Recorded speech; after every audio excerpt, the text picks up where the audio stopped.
My wife left me for being poor, then had the nerve to summon me to her wedding. My arrival shocked her. Stay with me while I walk you through this story, and if it moves you in any way, share it with someone who might need to hear it. My name is Ethan Miller, I'm 29, and for as long as I can remember I've worked hard just to make ends meet. I wasn't born into money, and I didn't expect life to hand me anything for free. I was in construction management, picking up extra contracts whenever I could, and although the pay was never glamorous, it was honest. I thought my wife, Claire Davis, loved me for that honesty, for the man I was and not the size of my bank account. At the start, things between us were good.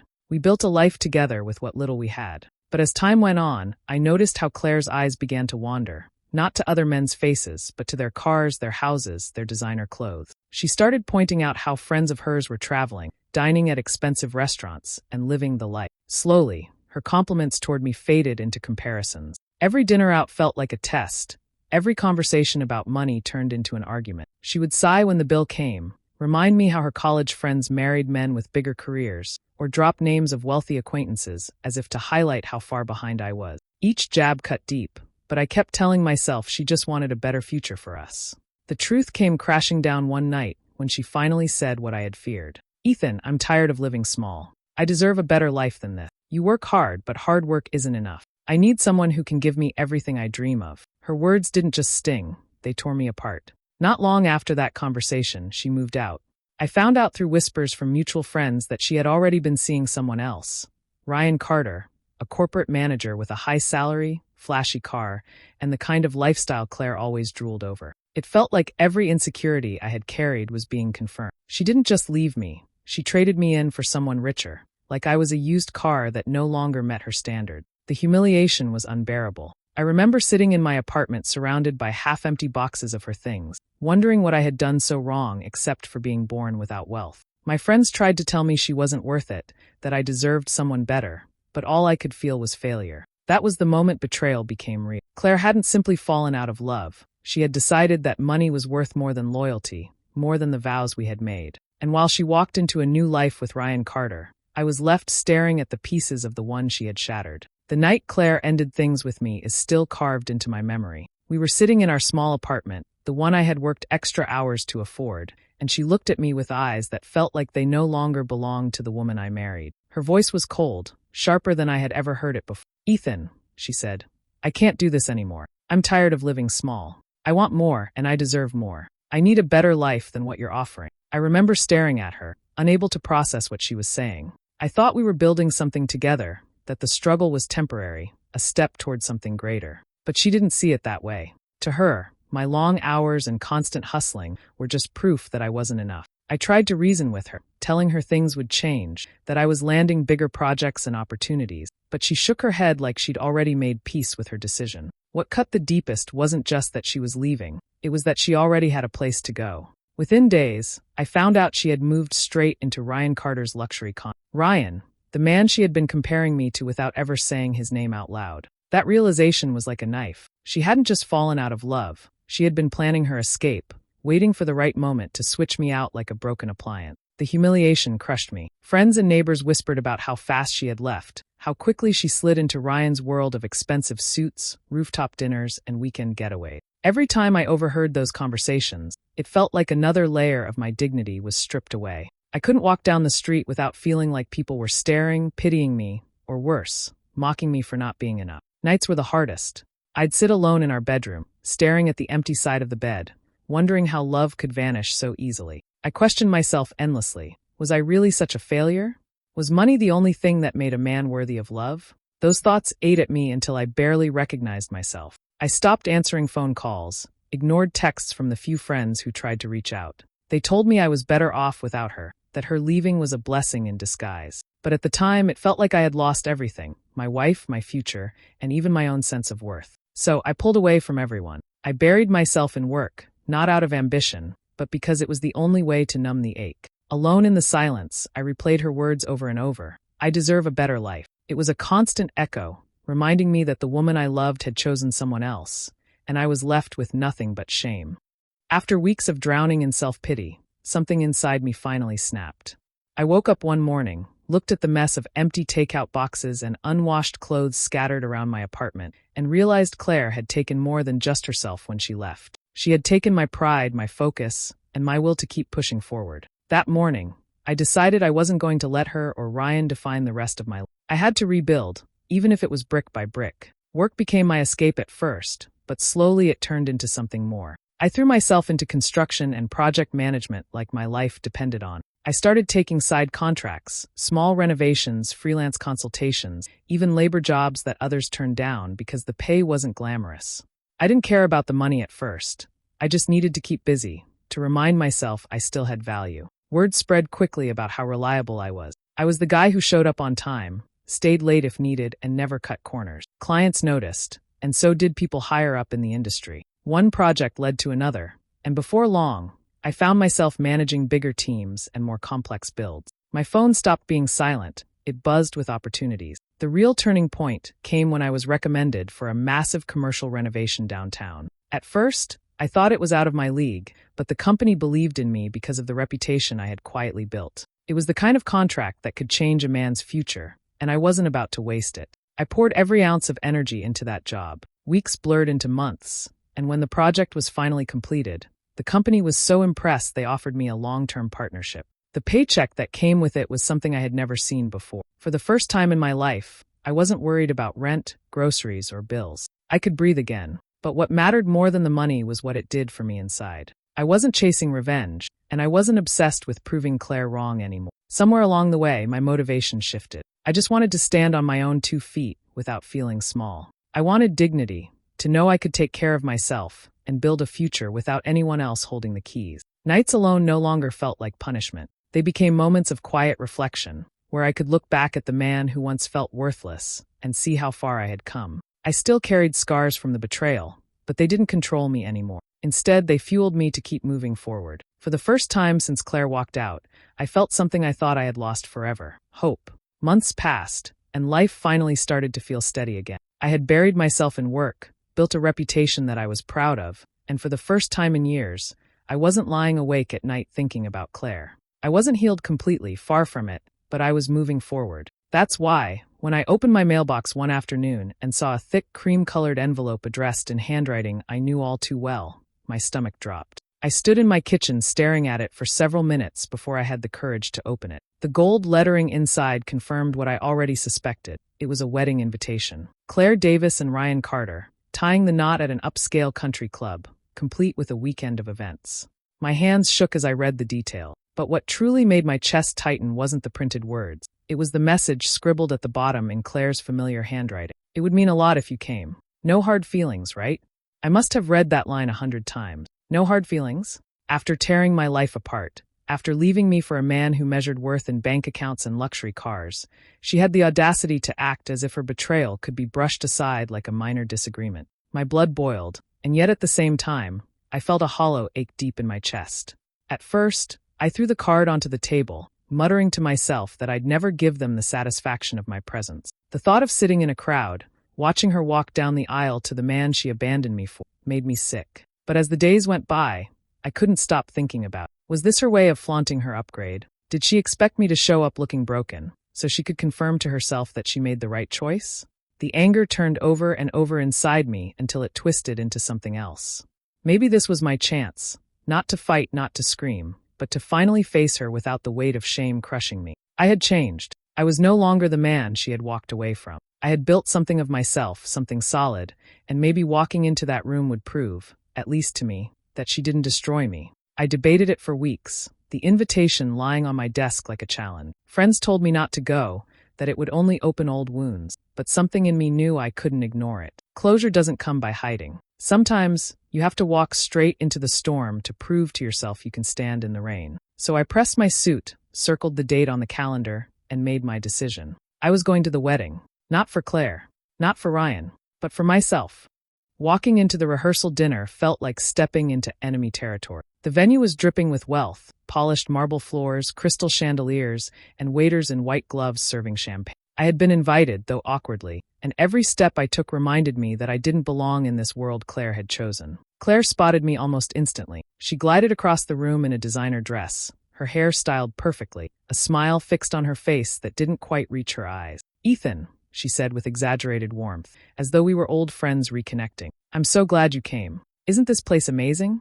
Ryan wanted nothing but the best. She motioned around the room like she was showing off a trophy, but the trophy wasn't the venue, it was her new life. I forced a polite smile and nodded, but inside I felt the sting. She made sure to mention the brand of the champagne, the price of the chandelier, even how Ryan had bought her a new car just last week. Every word dripped with smug satisfaction, as if she needed to remind me that she had traded up. Ryan joined us a few minutes later, sliding an arm around Claire like he was marking territory. His smile was polite, but his eyes carried that gleam of superiority. "Ethan, good to see you, man," he said, clapping me on the shoulder with a little too much force. "I have to say, I admire your perseverance. Claire told me how hard you work, even when the money's tight. That's real grit. Not many people could survive like that." The words were coated in sugar, but the bite was sharp. He wasn't complimenting me, he was reminding me of my place. Around us, a few guests chuckled quietly, pretending not to stare. I caught whispers. "That's her ex-husband, the one she left." Their pity clung to me heavier than any insult. I could feel their eyes measuring me against Ryan's tailored suit and expensive watch, and in their silence, I already knew who they thought had won. The humiliation burned deep, but I held my composure. I sipped my drink, kept my voice even, and refused to give them the satisfaction of seeing me flinch. Inside, though, it was a battle. Every laugh, every sideways glance felt like a reminder of how low I had once been, of how Claire had walked away without looking back. Dinner was worse. Claire and Ryan made small talk that turned into subtle digs. Stories about vacations abroad, mentions of investments, little jokes about scraping by in younger years that had everyone at the table laughing except me. I sat there, smiling faintly, while my insides twisted with anger and shame. When the night finally ended, I walked out into the cool air and let the silence hit me. My fists clenched, my jaw tight, but I refused to break in front of them. They could flaunt, they could mock, but deep down, I knew something they didn't. This wasn't the end of my story. It was just the beginning of theirs unraveling. I slipped outside during the rehearsal dinner, needing air more than anything. The laughter, the whispers, the smug way Claire carried herself. It was suffocating. I wandered around the back of the venue, where the music and chatter faded into a softer hum. That's when I heard her voice, sharp and familiar, cutting through the quiet like a blade. Claire was with her bridesmaids, their heels clicking against the stone patio as they gathered near the. I stayed still, out of sight, but her words carried clearly. "Honestly," she laughed, "I can't believe he actually showed up. I only invited him to prove a point. Look at Ryan, look at Ethan. Tell me it's not obvious I traded up." The girls giggled, one of them chiming in, "You're savage, Claire. I would have died if my ex came to my wedding." Claire's voice grew bolder, dripping with arrogance. "That's exactly the point. I wanted everyone to see the difference. Ryan's successful, confident, everything Ethan could never be. Now Ethan gets a front row seat to what he lost. I mean, really, he should be grateful I even let him in the door." Their laughter stung worse than any insult Ryan had thrown at me. For a moment, I stood frozen, the words slicing deeper than I wanted to admit. I had thought, maybe foolishly, that the invitation had been a strange attempt at peace, a way of closing the chapter we'd left unfinished. But hearing her gloat like that made the truth brutally clear. This wasn't goodwill. It wasn't kindness. It was cruelty, calculated, intentional cruelty meant to humiliate me one final time. Something inside me snapped. The ache I had been carrying for months, the shame, the humiliation, it all shifted into something sharper, something stronger. For the first time since she left, I didn't feel small. I felt angry. Not the kind of anger that makes you shout or break things, but the kind that burns slow and steady, the kind that turns into resolve. Claire thought she had written the story, cast me as the pathetic ex who would sit quietly in the back while she flaunted her new life. But she didn't know who I had become in the months since she left. She didn't know about the late nights, the projects, the contracts that had turned my life around. She didn't know that the man she had discarded was no longer the same one standing in her shadow. As I walked back toward the front of the venue, my heart no longer pounded with humiliation. It beat with purpose. I wasn't going to make a scene. I wasn't going to stoop to her level. But I knew then and there that I wasn't at this wedding for closure anymore. No, Claire wanted to prove she had traded up. I would prove, without a single cruel word, that she had gambled and lost. This wasn't the end. This was the turning point. The next day, I arrived at the country club where the wedding festivities were in full swing. My suit was pressed, my shoes polished, and for once in a long time, I felt like I belonged in the room. Not because of the chandeliers or the money flowing through the air, but because I finally carried myself differently. I wasn't the man who had been left behind anymore. As I mingled with the guests, I made a decision. I wasn't going to confront Claire. I wasn't going to shout the truth in her face. That would only give her more satisfaction, confirming the bitter picture she had painted of me. No, my revenge would be quieter, sharper, and far more devastating. It wouldn't come from insults. It would come from truth. So, I started with small conversations. At the buffet table, a man in a tailored suit asked me what I did for work. Instead of brushing it off, I answered honestly. I manage large-scale construction projects. Just finished a major downtown renovation. It turned out well, biggest project I've handled yet. I said it simply, without bragging, but I could see his eyes light up. He asked a few more questions, and before I knew it,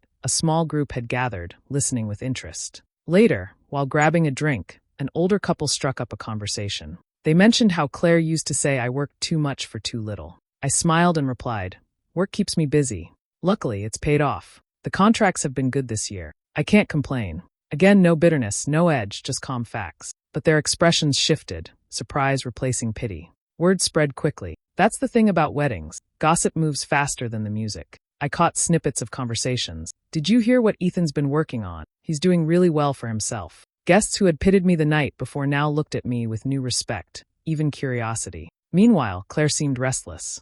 I noticed her glancing at me across the room, her smile faltering whenever she saw people engaging me in conversation. Ryan, too, was watching, his jaw tight whenever someone clapped me on the shoulder or laughed at something I said. The cracks in their perfect image were beginning to show, not because I attacked them, but because the reality they had built their story on, that I was broke, small, and beneath them, was crumbling in front of their eyes. I didn't need to shout.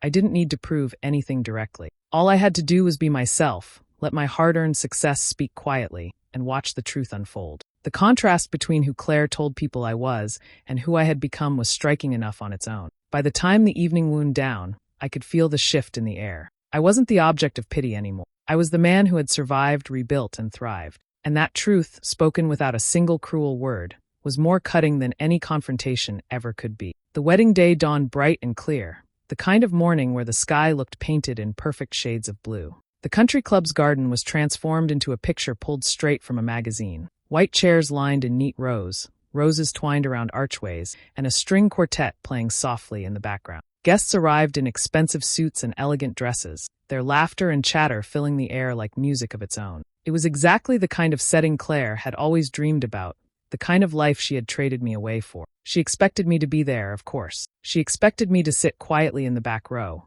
another reminder of where she came from, a shadow that proved just how much brighter her new life had become. That was the role she had written for me. But the moment I walked in, everything shifted. I wore a tailored navy suit that fit me perfectly, polished shoes, and a confidence I hadn't carried in years. My shoulders were squared, my stride steady, and I wasn't the man she had left behind. Heads turned almost immediately, murmurs rising among the rows as people realized who I was. "That's Ethan," someone whispered. "He looks completely different." I caught Claire's eyes as she stood near the altar greeting guests. For the first time, her smile faltered. She froze, her gaze sweeping over me in disbelief. Gone was the exhausted, worn-down man who couldn't keep up with her ambitions. Standing before her now was someone she didn't recognize, stronger, sharper, and unbothered by the weight of her choices. Guests drifted toward me, curious and impressed. A few congratulated me on the downtown renovation project, having already heard snippets of my work from the night before. Others asked about my plans, wanting to know more about the man who seemed to have quietly climbed his way into success. I answered with calm confidence, never overplaying it, just letting the truth settle naturally into the conversation. From across the garden, I noticed Ryan watching. His arm was stiff around Claire, his jaw tight as he caught pieces of those conversations. Each laugh, each nod of admiration directed toward me chipped away at his composure. He was supposed to be the centerpiece, the man everyone looked up to, but instead the spotlight shifted, however slightly, toward me. Claire tried to cover her unease with polite laughter and exaggerated affection toward Ryan. But I saw it, the flicker of regret, the realization that the man she discarded was not the failure she had painted him to be. Every glance she stole in my direction revealed it more clearly. She hadn't expected me to rise, and now she couldn't unsee it. I didn't need to say a word to them. My presence alone spoke louder than anything I could have prepared. I was no longer the poor man she left behind. I was the man she could never have again, and that truth haunted her more than any toast or confrontation ever could. The reception hall glowed with soft golden lights, crystal chandeliers sparkling above the elegantly set tables. Laughter and clinking glasses filled the air as waiters floated between guests, topping off champagne flutes. Ryan, standing at the center with his chest puffed like a man who thought he had conquered the world, raised his glass high. "I'd like to propose a toast," he said loudly, his voice cutting through the chatter. A hush fell over the room as heads turned toward him. He glanced at Ethan sitting near the front, his smirk widening. "To finding true love," Ryan began, his tone dripping with arrogance. "Not everyone is lucky enough to have what Claire and I share. Some spend years chasing dreams, only to end up with nothing." His eyes flicked toward Ethan, and laughter bubbled from a few guests who caught the implication. Claire smiled nervously beside him, though her fingers twisted the stem of her glass. Ethan didn't flinch. He simply sipped his drink, his sharp suit catching the light, his calm demeanor in stark contrast to Ryan's theatrical bravado. When the chuckles faded, Ethan set down his glass, rose slowly, and walked toward the stage. The air shifted. Guests straightened in their chairs, sensing something about to unfold. "Mind if I say a few words?" Ethan asked, his voice even controlled. Ryan waved his hand dismissively, still smug. "Go ahead. This should be good." Ethan took the microphone, pausing for a moment as his eyes scanned the room. He didn't rush. He let the silence linger just long enough for every gaze to lock onto him. Then, with a faint smile, he began. "I want to congratulate Claire and Ryan," he said, his tone free of venom. "Truly.